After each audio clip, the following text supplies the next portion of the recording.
¿Qué tipo de trabajo se puede conseguir en Australia? ¡Vamos!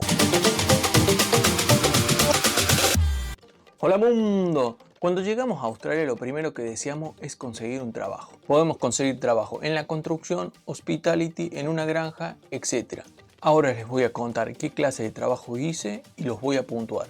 No voy a tener en cuenta cómo fueron mis patrones, mis compañeros de trabajo o la locación, sino que tan solo voy a calificar el trabajo en sí. Mi primer trabajo fue restauración de bote, en donde tenía que lijar, pintar y limpiar. Como parte positiva, es un trabajo simple, repetitivo y no se necesita un nivel alto de inglés. Pero el lado negativo es un trabajo de mucho esfuerzo físico y se trabaja bajo temperaturas muy altas. Si tuviera que puntuar este oficio del 1 al 10, le doy un 3.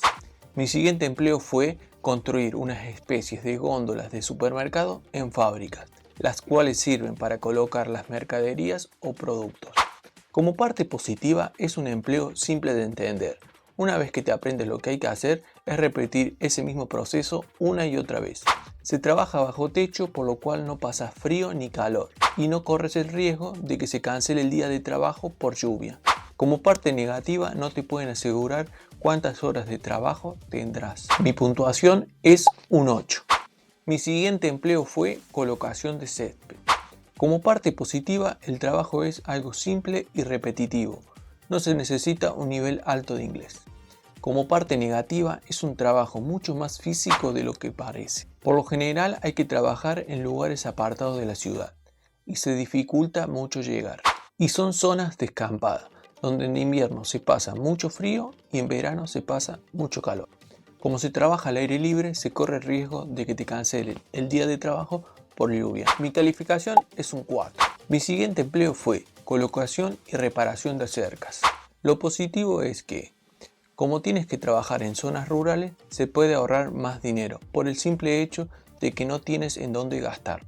La parte negativa es que se necesita tener un nivel básico de inglés para poder comunicarte y poder seguir las órdenes. Las tareas que debes hacer no son muy complicadas, pero necesitas de que tu empleador tenga paciencia para explicarte y mostrarte cómo se hace cada labor. En invierno por las noches pasarás frío y en verano durante el día pasarás calor. Mi calificación es un 6. Mi siguiente empleo fue empaquetar cerezas, más precisamente colocar cajas en cintas transportadoras. Como parte positiva, el trabajo es simple y repetitivo.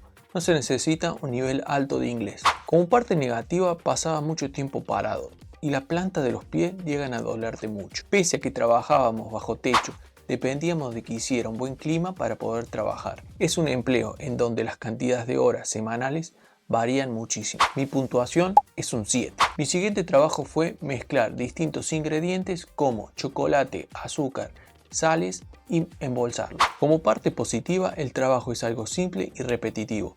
No se necesita un nivel alto de inglés. Como parte negativa, es un trabajo sucio, donde siempre vas a estar respirando polvillo. Mi puntuación es un 8. Estos son algunos de los trabajos que he hecho en Australia y mis calificaciones. Si quieren saber algo más acerca de algunos de esos trabajos, déjenmelos en los comentarios.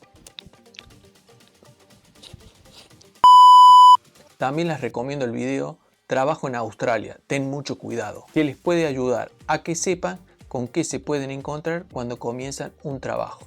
Así que ya saben, no creo que exista un trabajo perfecto. O como dice don Ramón, no hay trabajo malo, señora. Lo malo es tener que trabajar. No olviden regalarme su like, que eso ayuda mucho a mi canal y me motiva a continuar. Compartan este video con alguien que crean que les puede servir. ¡Nos vemos!